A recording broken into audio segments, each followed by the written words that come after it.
Hello, good morning students. Welcome back to my class. Students, today we are going to discuss remaining part of chapter 8, the food we eat. Okay बेटा, तो चलिए शुरू करते हैं। Last chapter में हम लोगों ने फूड प्रिजर्वेशन के बारे में पढ़ा था और आज हम लोग द जर्नी ऑफ फूड के बारे में पढ़ेंगे। देखो बेटा, क्या होता है जर्नी ऑफ फूड का क्या मतलब है। जर्नी ऑफ फूड का मतलब है कि सबसे पहले जो है किन किन प्रोसेस के द्वारा, किन किन प्रक्रियाओं के द्वारा भोजन हमारी प्लेट पे पहुंचता है। ठीक है, our food travel a long way to reach our plate. बेटा, हमारा भोजन जो है उसे एक लंबी यात्रा तय करनी पड़ती है हमारे प्लेट में पहुंचने के लिए। ठीक है, एक लंबे प्रोसेस के बाद हमारी प्लेट में वो पहुंचता है। ठीक है, आगे देखिए। Fruits, vegetables, spices, grains etcetera are grown in farms by farmers. बेटा यहाँ पर देखिए, fruits, vegetables, spices, spices means होता है मसाला। ठीक है, और ग्रेन्स मीन्स अनाज। ये जो हैं सबसे पहले इसको फॉर्म्स में, फॉर्म्स का मतलब होता है खेतों में किसानों द्वारा इसको प्रोड्यूस किया जाता है, उगाया जाता है। फिर farmers produce crops for different food stuff. और फार्मर्स जो होते हैं बेटा, वो अपनी अपने खेतों में कई तरह की खाद्य सामग्री, ठीक है, कई कई खाने वाली चीज़ों के लिए फसलों का प्रोडक्शन करते हैं। ठीक है, तो चलिए पहला शुरू करते हैं। First, the farmer has to plough his field to grow crops. सबसे पहले क्या होता है कि फार्मर्स को अपने फील्ड को, यानी जो किसान है वो अपने खेतों को प्लाविंग करता है, उसकी यानी खेतों की जुताई करता है। और बेटा, खेतों की जुताई करने के बाद ही देन सोस द सीड्स। उसके बाद वो सीड्स को बोता है, यानी बीजों को बोता है। थर्ड है, from time to time the farmer has to sprinkle fertilisers and pesticides on his crops. और बेटा, समय समय पर उसे अपने खेत की जो फसलें हैं उनकी देखभाल करनी पड़ती है। उसमें फर्टिलाइजर्स यानी खादें डालनी पड़ती हैं और पेस्टिसाइड्स यानी कीटनाशक दवाएं भी डालनी पड़ती हैं, जिससे उनकी फसल खराब ना हो। ठीक है, he waters it from time to time and takes care of it from animals and birds.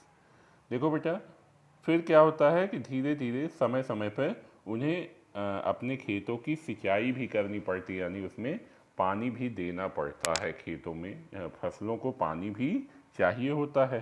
ठीक, और उन्हें एनिमल्स और बर्ड्स से बचाना पड़ता है। जैसे अब मान लीजिए हमारी फसल है, ठीक, तो अगर कोई एनिमल आ गया या कोई बर्ड आ गई तो वो हमारी फसल को ख़राब कर सकती है, तो इसलिए उनको केयरफुल रहना पड़ता है। ठीक, after harvesting the crop the farmer stores the grains in the warehouses.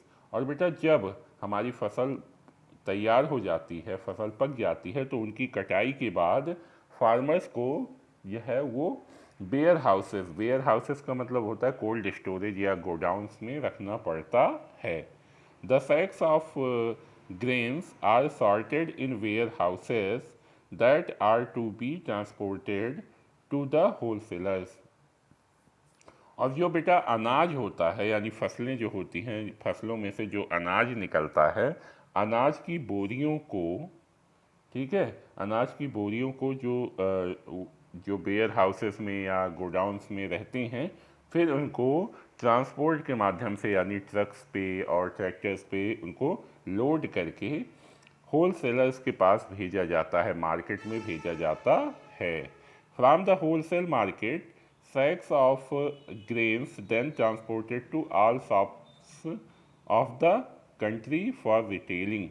और बेटा देखो, जब होल सेल मार्केट में किसान ने यानी फार्मर्स ने अपने प्रोडक्शन को बेच दिया, उसके बाद क्या होता है, उसके बाद होल सेल मार्केट से वो फसलें जो है वो पूरे इंडिया के डिफरेंट पार्ट्स में दुकानों पर भेजी जाती हैं। ठीक है, अब क्या लास्ट पॉइंट है, our parents buy the food items from retailers.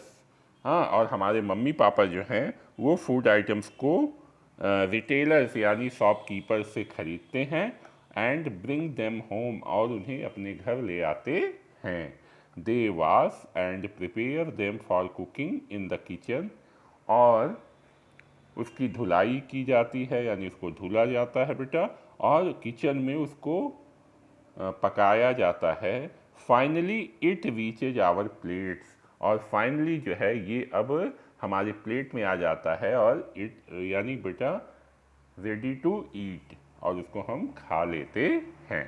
तो बेटा आज के लिए इतना ही रखते हैं। नेक्स्ट वीडियो में हम लोग इसका एक्सरसाइज ए, सी और डी देखेंगे, क्योंकि आज ये जो है बेटा आज ये चैप्टर ख़त्म हो गया। Okay, wish you all the best, thank you.